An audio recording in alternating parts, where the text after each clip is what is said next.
down. Oh, don't let him flag you down. If you let him flag you down, he'll turn your soul around. Don't let him ride.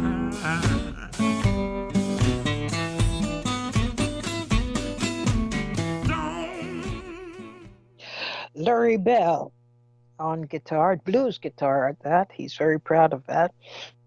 With Don't Let the Devil Ride.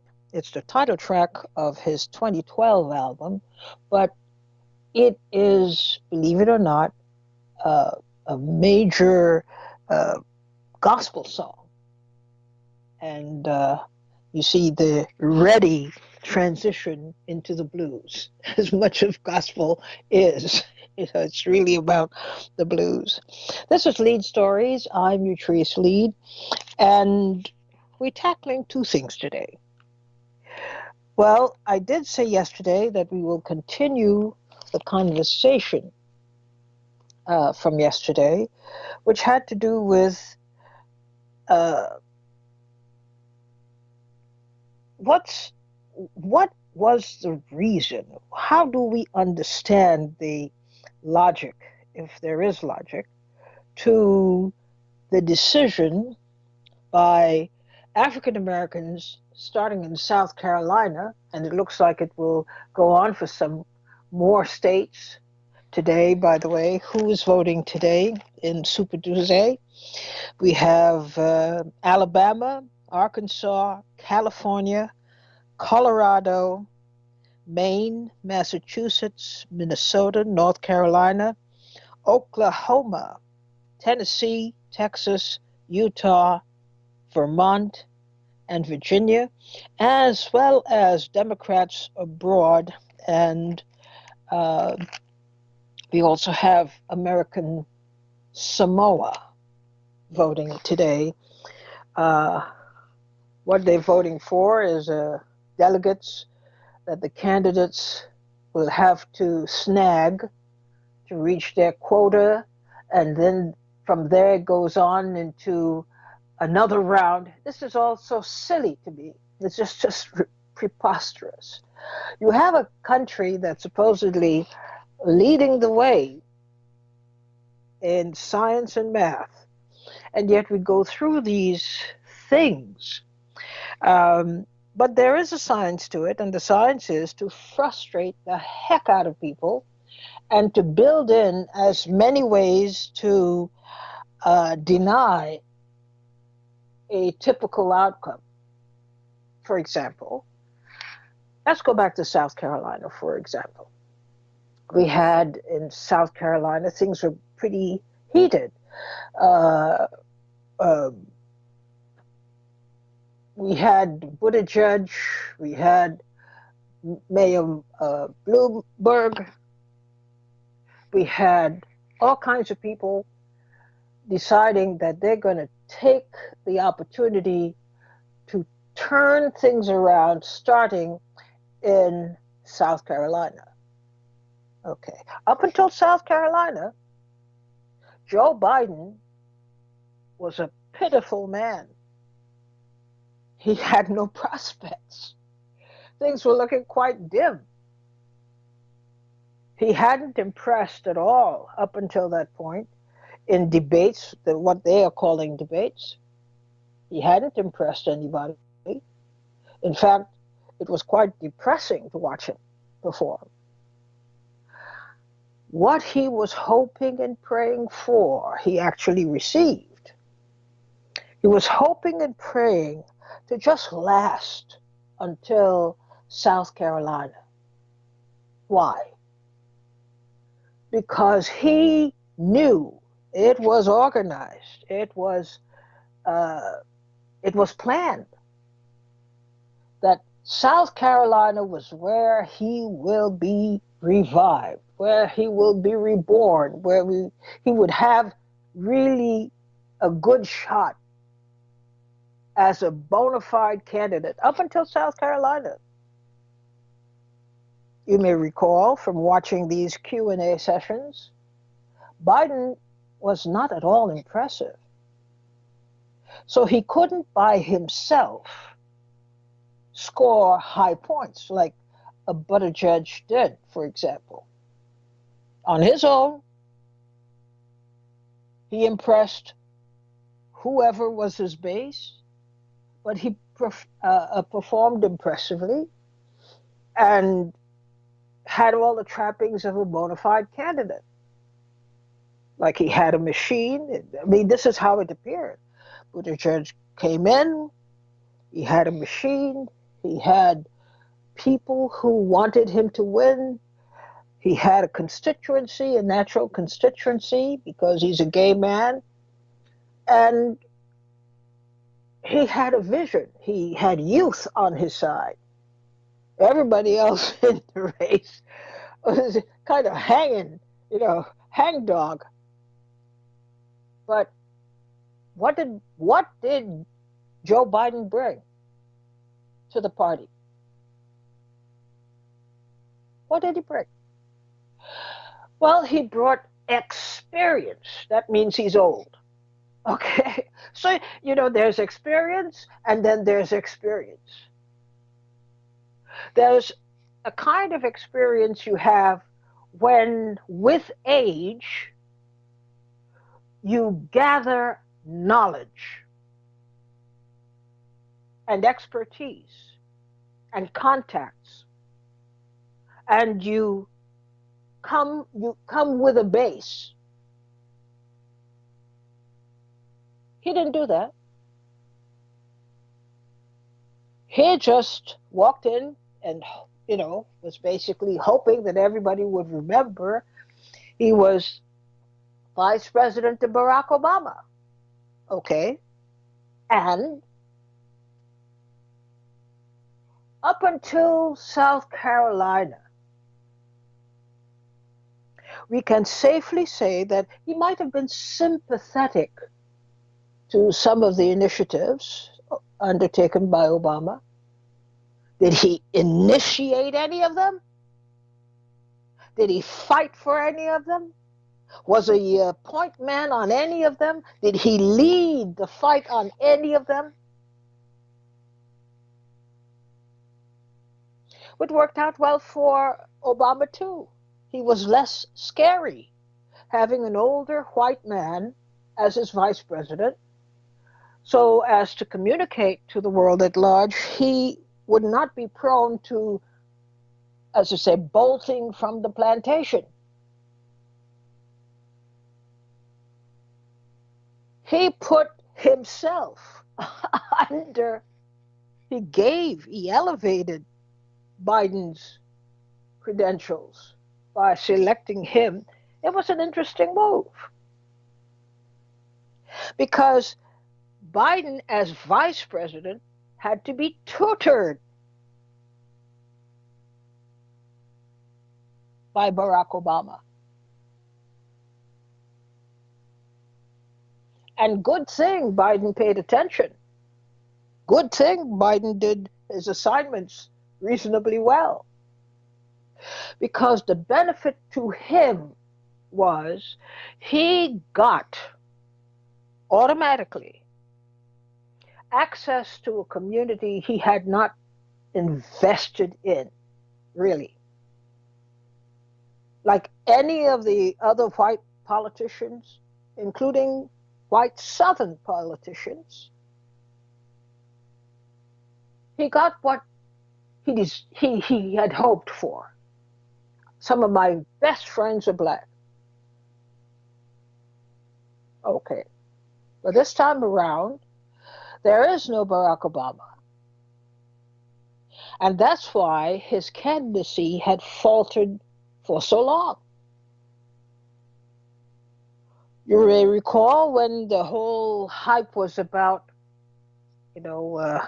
taking Trump down via impeachment. I told you what the deal was. It was right there. You could see it.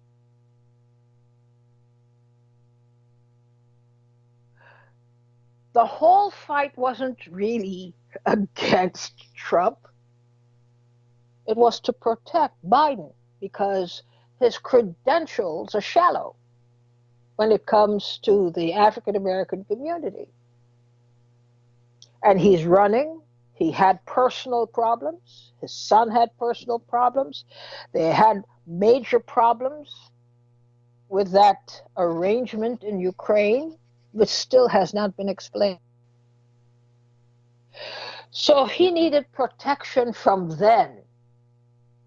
And the party decided he was going to be their guy. He fit the picture. He was middle of the road. He's not rambunctious as Sanders. And he is likely to stay in line because, among other things, we saw evidence, as we had seen with Trump, you know, muttering, unable to keep focus. We saw some of that. But just the same, party loyalties dictated that they have to pull Biden through. So they invented this whole impeachment thing and then failed at doing a good job of it. They thought the word impeachment was going to make everybody faint. But the whole case rested on the son's affiliation with a company that in turn became embroiled with the president. See how it works? So it looked perfectly natural, perfectly legal for them to come at Trump that way. But it was really to save Biden. I said it, you may recall, very early in the game.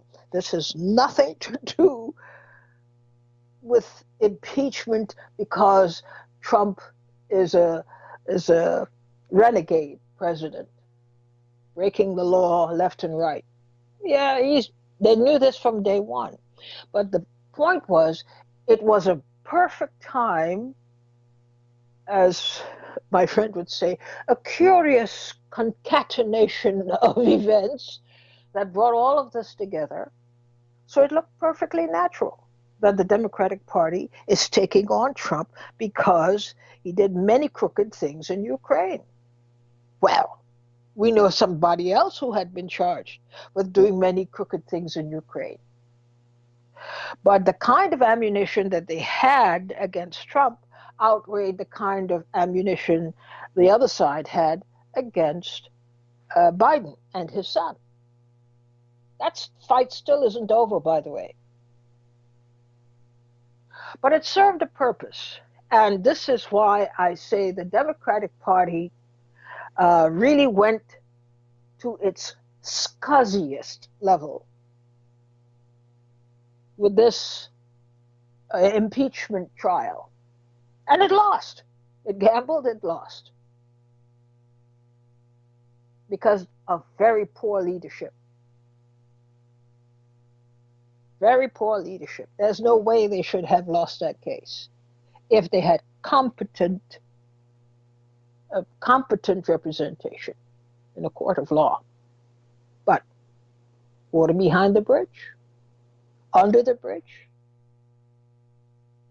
Well, so now we have Biden, who is lost. He is totally out of it. There is no immediate place for him to put his hook. There's no party ready for him. So they decide that by hook or by crook, what they could do with these impeachment hearings is tackle the Republicans and sink Trump. In the meantime, you build up Biden, who does not deserve that turnout in South Carolina. He knows it in his own heart. That spectacular turnout, churned out by black leaders like Jim Clyburn and others, who rallied the black vote for Biden.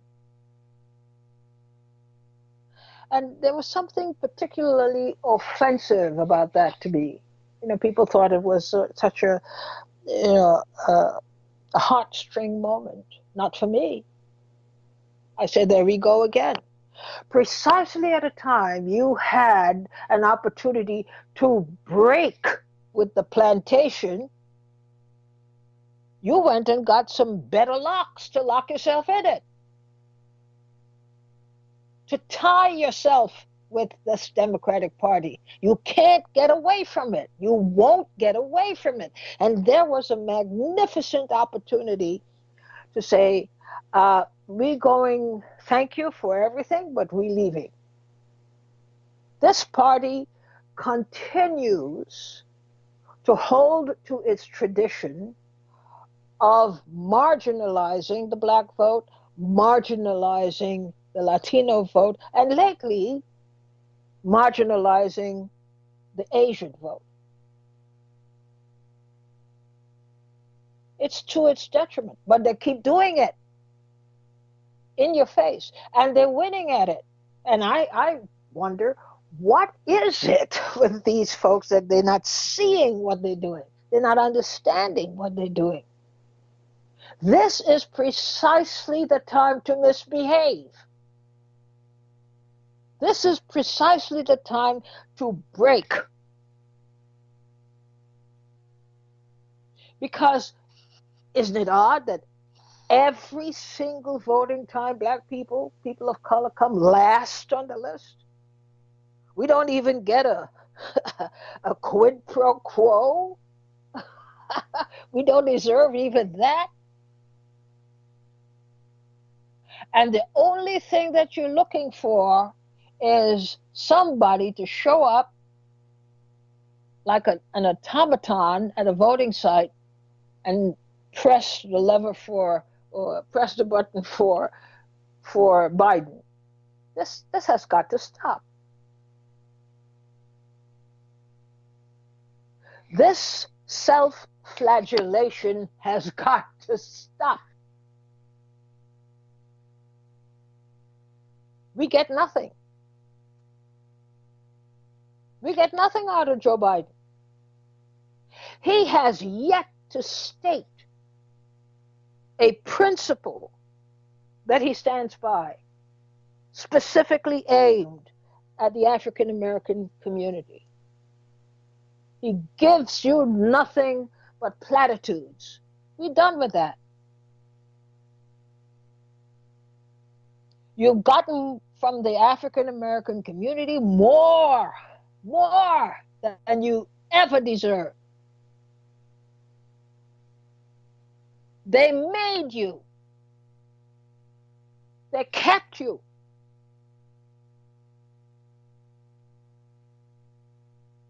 And here we are today, there'd be a lot of hoopla about, this is the great big time election, 14 states voting, it's Super Tuesday, and we should all be excited. Here's my point. That has nothing to do with us. That's party business. And the party has shown us how they measure our importance. So we part with the party. That's a great idea. I mean, when is it time? When do you think is a good time? How much time do you need to demonstrate that you understand the value of the vote? It brought you alive. You were dead. You had no prospects. And everybody's acting as if this is okay. No, it's not. It is an extraordinary act. And people need to understand that. It is extraordinary generosity. People had to go to their blackboards and erase half of the things that Joe Biden didn't do just to contend with the reality that what they are about to do is to relaunch him as the Democrats had planned. Now you have to read that in a different way. The Democrats didn't just plan to resuscitate Joe Biden. That plan necessitated, once again, the utter humiliation of the black vote. And somebody's got to pay. That's how you look at it politically. There's a price to pay for that.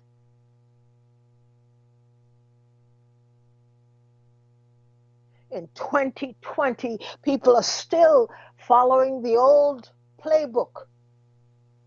Black people support the white guy. We get nothing. But we hope and pray, and we sing a couple of verses of We Shall Overcome, and then in 4 years we repeat.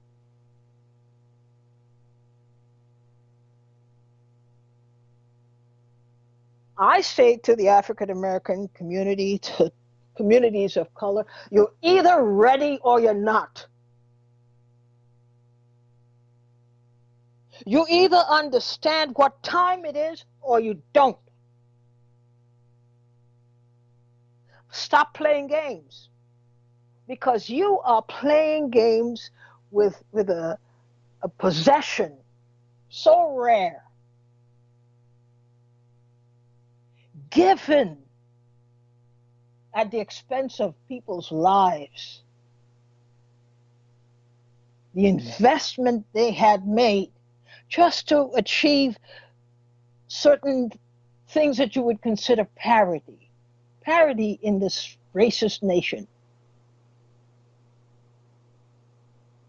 And you thought of it as an end goal, and well, it's been achieved, so now let's return to normal. There is no normal. What you consider normal is a continuum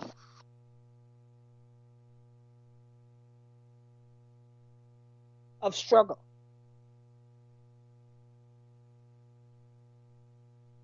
It should irritate the heck out of every African American person that today, after they snatched this guy where he put himself, they snatched him up by the scruff of his neck and breathed life into him, give him a second chance. And it didn't take even an hour before he started thumping his chest as if, well, this is what I've achieved. This is what I've done. And I'm going to go do more. I'm going to win here and I'm going to win there. You had no prospect of winning anywhere. So the African American community has to get serious, or instead commit itself publicly to being clowns at the circus.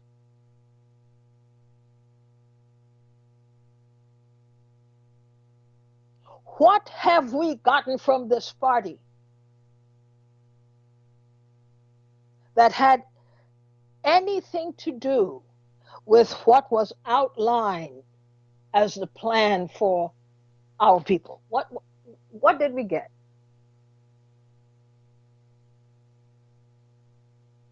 And don't tell me, well, you desegregated schools. Hip, hip, hooray for you. We built our own schools. That's our record. Well, we have the job situation. Black folks, even in servitude, provided for themselves. They had their own occupations. They owned their homes. They built their homes. What are you talking about?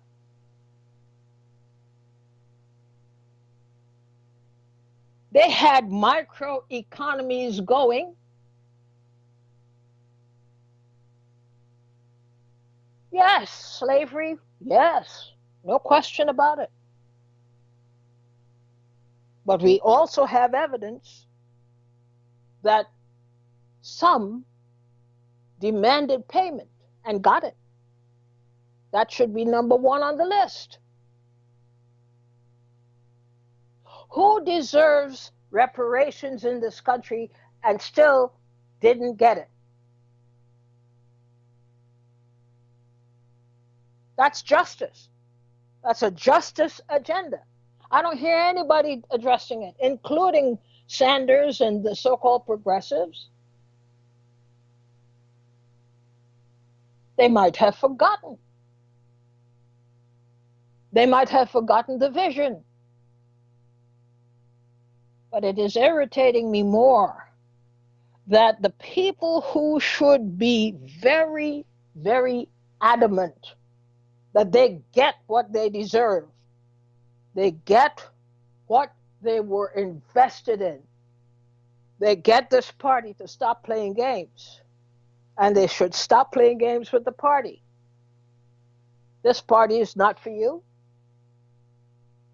If it continues to bamboozle you, it continues to mislead you, it continues to lie to you, it continues to automatically assign you to second grade status, no. I don't care who wins, personally. It doesn't matter to me who wins.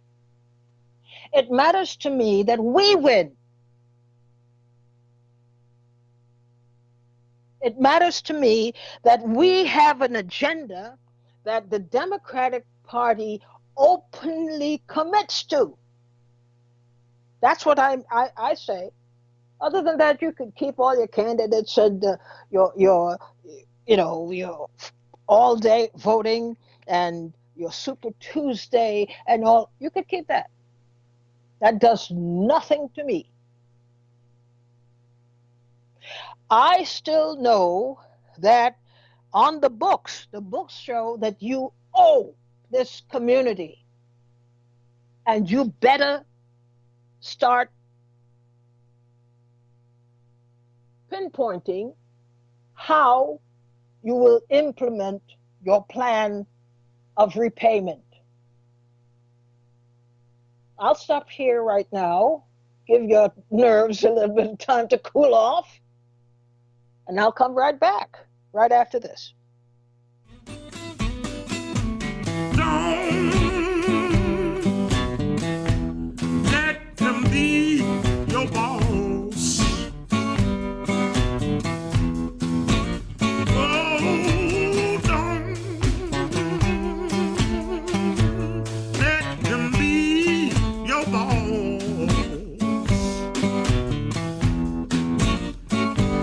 If you let him be your boss, your soul will be lost. Don't let him ride.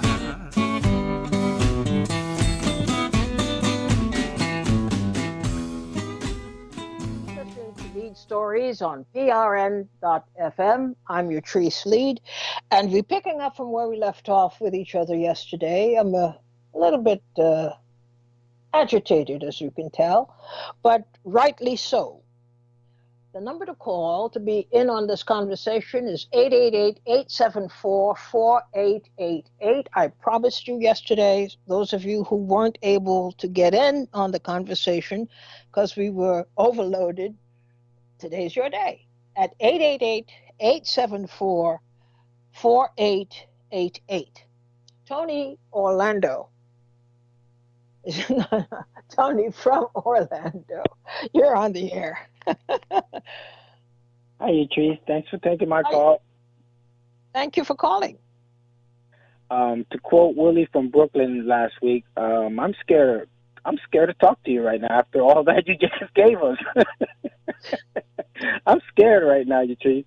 No, but you just laid everything out. I don't know how I can add on to what you just said. I mean, the only thing I can add on is that introduction song that you just played. It's one of the reasons they gave black community in South Carolina an excuse to vote for Joe Biden is that he is the devil. He is the devil that we know, and basically what we saw in South Carolina is the Democrat Party in preservation mode. They see Bernie Sanders as a big, big threat in this election. And what we saw was a huge effort to make sure that Bernie Sanders does not become the Democratic nominee. You saw that even after the primary, where you had Buttigieg and Klobuchar, they all combined in force with Biden. Something that That's right. last week I didn't even see that happen. I mean, we were talking about how the Democrat Party was so fragmented. Now look at the Democrat Party, and you're starting to see it unite behind a establishment candidate, which is the dead man walking, Joe Biden. Well, what do you expect from tonight's massive vote? It's going to be a surprise again. This thing is something we can't. It's something that it's been very difficult to predict, because you got to remember there's a lot of early voting that went on, so a lot of the votes are going to be fragmented still. A lot of these people didn't expect Buttigieg or Klobuchar, and I believe you had Steyer also that dropped out to drop out. So there's a lot of votes that are going to go around, and Bernie Sanders might come out strong. That's what I see. Bernie Sanders still has a chance to beat Biden, but see, the Democrat Party doesn't want for what happened to the Republican Party to happen to it, and that's what I see is that they're trying to make sure that the outside candidate or the independent candidate does not take control of their party. Whether it loses or not, they don't care. What about this question? Is it the right time, or past even the time, for some hardball negotiation here? We are letting these candidates go on with their campaigning as if, it's about them. No, it's not about them. It's about what they have failed to do in the past that requires, just out of self-pride, that communities just put them aside, not pay any attention to them, because they've done this for decades and decades. And we hear the same story, and they do the same thing, which is they ignore the fact that they are supposed to be having some kind of connection with the community, speak to it. They never do. And our community is rather forgiving. Our leaders are rather forgiving. They're in the people's pockets. And we don't see a serious effort, a come to Jesus meeting here where people are very clear. We're not asking. We're not begging and pleading that you do these things. We're telling you these are the things that haven't been done in all these years. Are you committed to getting them done or not? And state it publicly, because now we have an agenda. But we still have no agenda. We're bringing people to life, and we have no agenda. We have no commitment. The 2020 election Democratic agenda is to defeat Donald Trump. It's not to do anything for any of us. It's for them to it's for the Democratic Party to take the power away from Donald Trump. That has nothing to do with making my life better, making your life better, making anyone else's life better out here. It only has to do with power within the unit party, and that's it. That's all it has to do. Every single one of those candidates up there, all they talk about is how I'm the candidate that's going to beat Donald Trump. And so what are you going to do for me once you do that? None of them has elaborated on what they're going to do for the country. everything's about power and taking over power, and about them controlling the power. And within the Democrat primary, everything is about who's going to control the power within the Democrat Party. And that's what we saw in South Carolina, that the Democrats, and I believe Obama is behind a lot of this, influencing to make sure that Bernie, the likes of Bernie Sanders, and it's not because Bernie Sanders is going to be so much better for everybody and all this. All I'm saying is that Bernie Sanders is not the establishment Democrat candidate, and they don't want to be on the sidelines. They don't want to put Bernie to put in his people in power and put all of the other Democrat officials on the sidelines, just the same how Trump did with.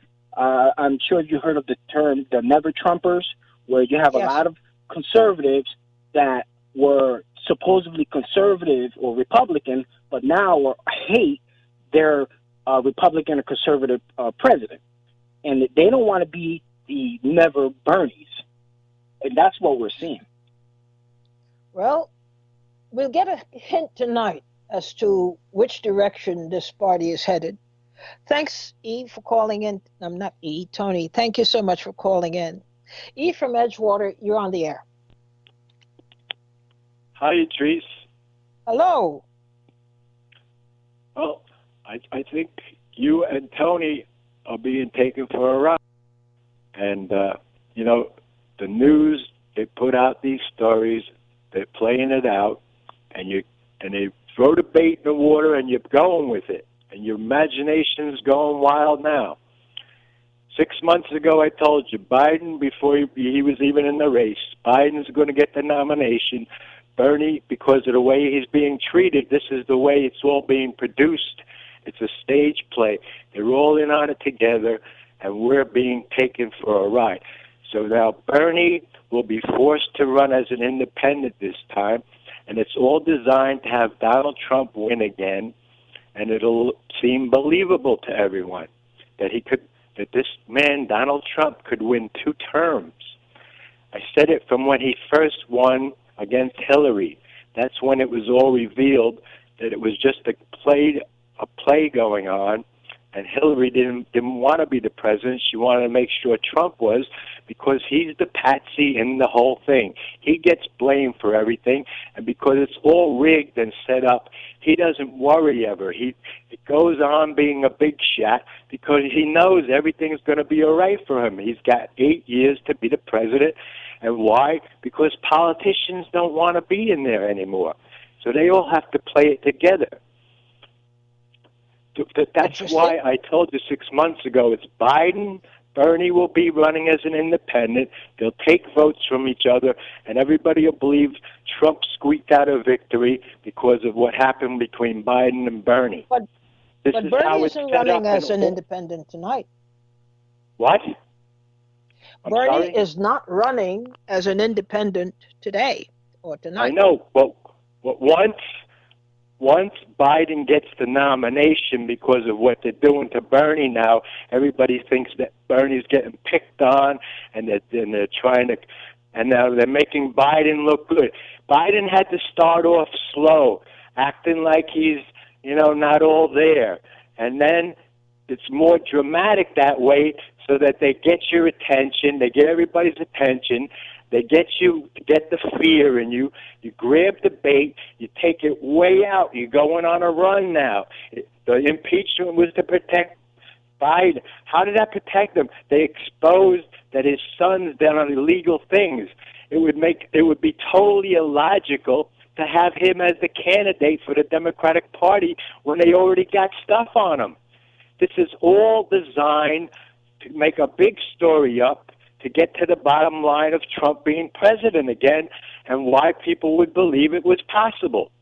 Well, let me say this: I'm not at all concerned about party politics. I think the party presumes way too much of itself, aided and abetted by the media, to basically descend on us all and feed us whatever it is they want to feed us. But because It's been done over and over and over for decades. We need to stop this cycle. We don't need them to tell us what we need to be concerned about. This business of the great voting night, the great voting day, Super Tuesday, that's party business. It's not my business. I don't care what happens in Super Tuesday. It is completely irrelevant to me that the parties, in fact, I think that this poses a constitutional question. That because the parties are having their internal, they're settling internal matters. Why do you hog airtime? Why do you occupy every bit of space, public space, is given to the party's business? Let the party foot the bill. You can have your own thing broadcast 24 hours a day. This is not my business. Whoever you choose as your candidate, that's up to you. I am not involved in that, and I don't want to be involved in that. What I want is to settle unsettled matters, to finish unfinished business. I don't care who the party chooses. It wouldn't be the first time. They might have chosen the wrong person.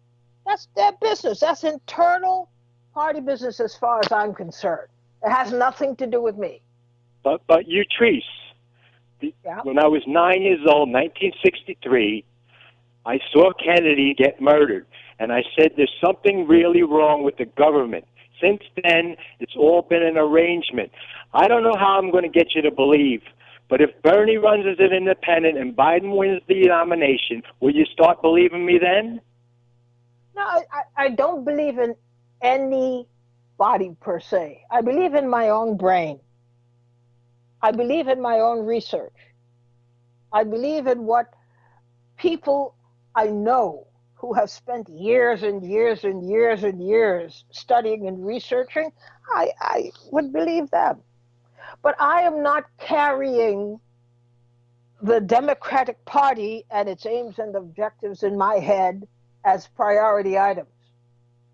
Today is, in fact, the day we should be raising the question, why are these parties, Republicans and Democrats alike, permitted to basically take charge of media, take charge of public media? If they're paying for it, it's even worse. But there's so many conflicting elements in all of this that I think we need to move on that. This is not right. You are having party business, choosing your delegates and whatever it is. That's your business. Has nothing to do with me. I want, where I feel that I matter in this whole equation, I want an accounting. I want to know why people are so slavish to this party, pardon the pun.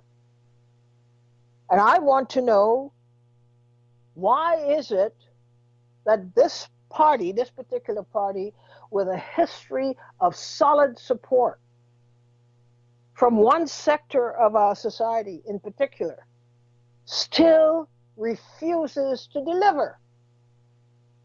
And and we should begin the process of separating from this party. It is not good. It does not even think that certain people and their concerns matter. So just say goodbye. Thanks for calling in. Lincoln from Mount Vernon, you're on the air. Yes, you, Treese. How are you? Okay. Okay. I want to say, one is in reference to Bernie Sanders. I want to point out to people that Bernie Sanders actually, in an interview, said that giving black people a check is not helpful. He actually said that. I also want to show you that if these politicians, and this is all in reference to tonight. But he said that. But in what context did he say that? They questioned him. They questioned him about black reparations. People. The movement right now for black people on trying to get reparation, and his response to reparation was that a check to them will not be helpful. He actually said that, and this is recently. But we want to hear what we want to hear because we love to glorify politicians. We are into symbolic politics. We're not into politics where it is for the good of the people. And that's why in a previous thing I said, imagine the most successful government for the people was that of Gaddafi.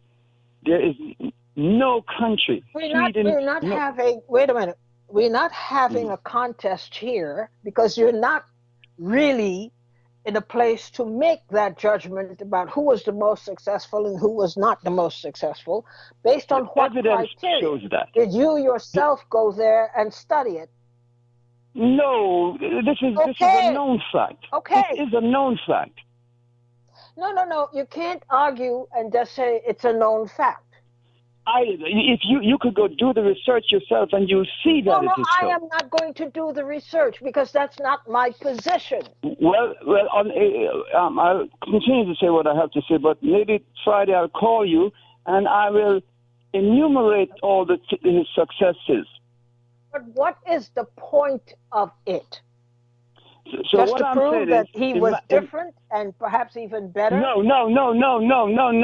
What I'm saying is some of the things that Bernie Sanders is suggesting that he wants to offer the people of this country, it's nothing. It pales in comparison to what we are not discussing that. You always off target. We're not discussing the content of Bernie Sanders' position. I'm discussing the need to leave the Democratic Party. That's what I'm discussing. We need to leave all of the parties. Okay, that's up to people. And we need to create a party for the people.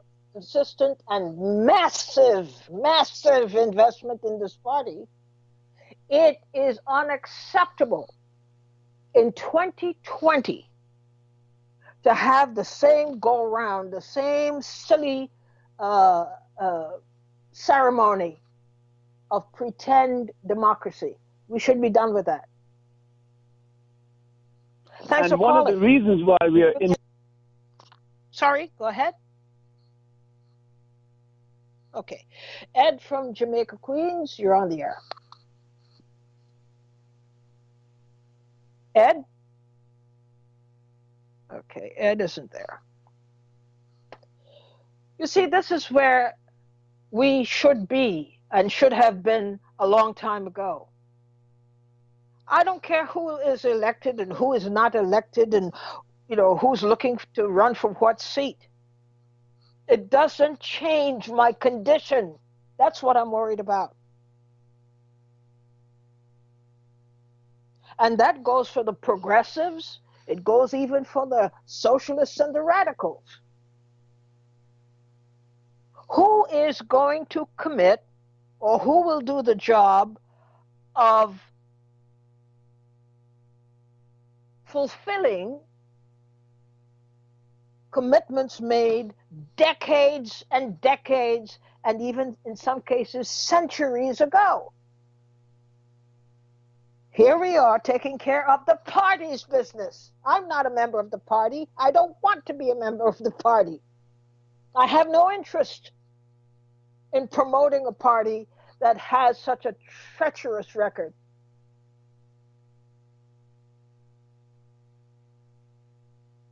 And yet, my little puny voice over here is countermanded by people who should know better. You have a whole machinery organized to to bring back Joe Biden from the jaws of death, and we can't have that machine go lobby and get what we need from the same party, then this is not a party we should be part of. We need to play some hardball here and get serious. Ed, you're here. Is Ed back? Hello, can you hear me? Yes. Yes, hello. Finally. Can you hear me? Yeah, hey, how you doing, Utrice? Okay, you have a short time. Yeah, well, basically, I mean, you're preaching to the choir. You said everything that I've said, that you've said, that we've been saying from the very beginning of this debacle last year. It's time for African Americans in particular, and the rest of the public in general, to give up this party politic garbage. Party politics is dead, in my opinion, in this country, and it's going to take a new movement. My opinion, like I said before, time and time again, it's going to be a local movement. You're going to have to start in your own districts. You're going to have to start to take control of your own sections. You're going to have to try to control how the voting districts are drawn, who comes out to vote, when they come out to vote. Like I said before, vote down the ballot. Nobody on the top of the ballot has anything to do with my particular desires, demands, my needs. I'm voting down the ballot. I'm looking for local politicians that are doing positive things, and I'm working with them. I have no interest or concern with the Democratic Party as to what they're doing, because they have no interest and concern with me. They're in a bubble. They're servicing their own selves, and they need to go the way of the dinosaur and the dodo. That's pretty much it. The dinosaur and the dodo. All right. Yep. Thanks for calling in. Walter from Virginia, I hate to warn you, Walter. I'm glad that you're here, but yeah, tight with time. No problem. Okay. All right. First of all, Patrice, it's been a while since I spoke with you, and greetings to you and the Patrice Leid audience. Thank you so much. Quite simply, I think what happened in South Carolina, as many of your callers had touched on, it's the devil that you know. And, oh, by the way, who are the influencers in South Carolina that the vast majority of black folks are going to listen to and be guided by? Who do they have that they can implicitly That would be Jim Clyburn. Other than Jim Clyburn, who's a party hack. So other than that, where's the contravailing voice? Where's the Patrice Leids in South Carolina that can give them an alternative point of view and give them the facts on that alternative point of view that they can hang their hats on? I don't know, but I'm here. You here? And we're talking real talk. This is important. We should dispense with the emotionalism of things, because that's where they get you every time. Oh, you sing a good rousing chorus of "We shall overcome," when the joke is we are overcome. You know, and we need to serve notice. No more of this junk. No more of it. We're done with it. And by the way, the reason this is a big deal tonight is a lot of money is being spent. And that's why you can't get your regular news. That's why your programs have been preempted for live coverage, and it's a big to do. They're paying for this. They're fighting for space. They have a lot of money to give to the networks. Are the networks telling you what the real issues are? No. They're not going to do that. So it's a big ball of incestuousness. And a story that should have been told from a different point of view, as we discussed it yesterday, why does Joe Biden deserve black support? And why are people giving him that? That's a big question, but it will never be raised, because money interests say, let's not go there. Let's talk about something else. Thank you, Walter. for calling in. Thank you all for calling in and participating. I really feel so lucky that people feel so comfortable to say exactly what they feel. And this is why I love this program, because I get to connect with you and you get to connect with others. So thanks so much for listening today. We'll join again with each other tomorrow. Bye bye.